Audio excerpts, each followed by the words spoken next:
Noah was standing on the edge of the frozen lake, breath misting in the crisp winter air.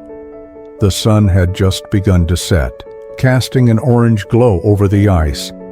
Then he heard it, a bark, desperate and sharp, echoing through the silent woods. His pulse quickened. Something wasn't right. He turned towards the sound, his boots crunching in the snow. That bark, it wasn't just a bark, it was a call for help. And Noah knew in that moment that his life was about to change forever. Noah had never been the type to believe in fate. He was a former firefighter turned reclusive carpenter, living alone in a cabin just outside of town. After losing his wife in a tragic accident 3 years ago, he had shut himself off from the world. He didn't need saving, at least that's what he told himself. But as he trudged through the thick snow, drawn toward the sound, he found himself staring at a horrifying sight. A dog, large, lean, and covered in dirt, was standing at the edge of the ice. But it wasn't alone. In the center of the frozen lake, a child was trapped, their small hands desperately clutching a branch sticking through the ice. The boy's face was pale, his lips trembling, and the ice beneath him creaked ominously. The dog barked again, pacing frantically. Without thinking, Noah ran forward, his old instincts kicking in. Noah barely had time to process what he was doing. He grabbed the thickest branch he could find and inched toward the boy. The dog followed, whimpering anxiously. The ice groaned under Noah's weight, and his heartbeat pounded in his ears. "I got you, kid," he said, his voice steady despite the chaos inside his mind. With careful precision, he extended the branch.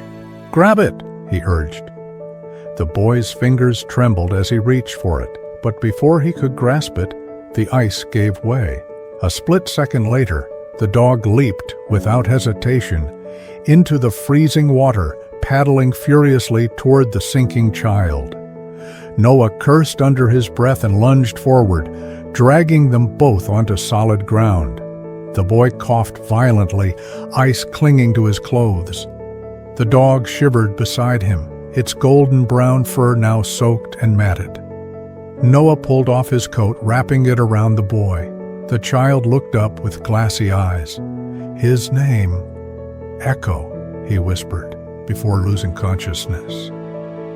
The next few days were a blur. The child named Oliver had been missing for 2 nights before Echo led Noah to him. The news spread like wildfire through the town. Oliver's parents were overwhelmed with gratitude, and yet Noah couldn't shake the feeling that something was off. Echo, despite being Oliver's dog, refused to leave Noah's side. The bond between them was undeniable. It was as if the dog saw something in him that no one else did. "I don't do pets," Noah muttered one evening as Echo curled up near the fireplace in his cabin. But the dog's amber eyes stared into his, full of understanding, full of something Noah had long forgotten: trust. As the weeks passed, something about Oliver's disappearance gnawed at Noah. The boy was reluctant to talk about it.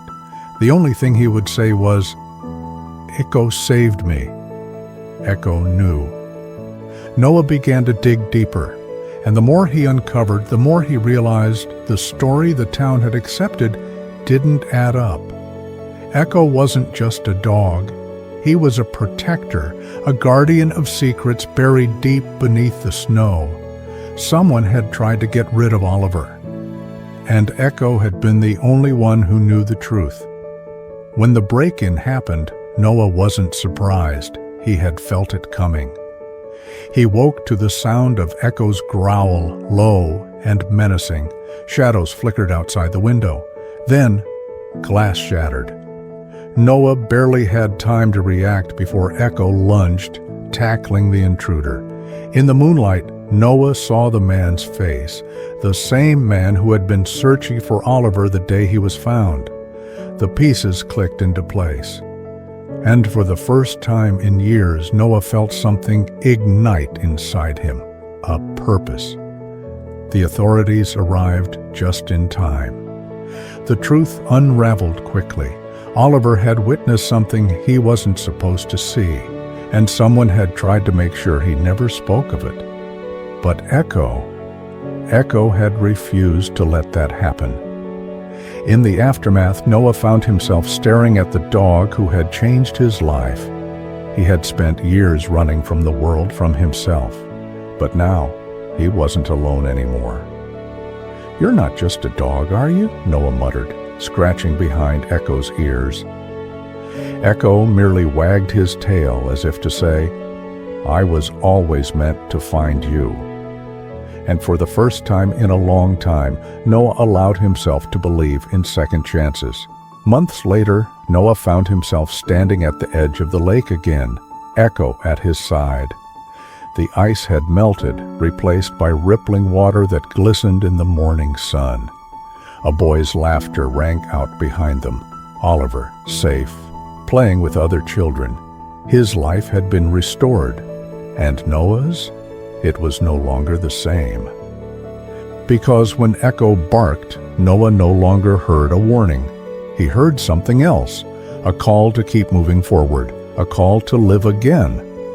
And for once, he answered.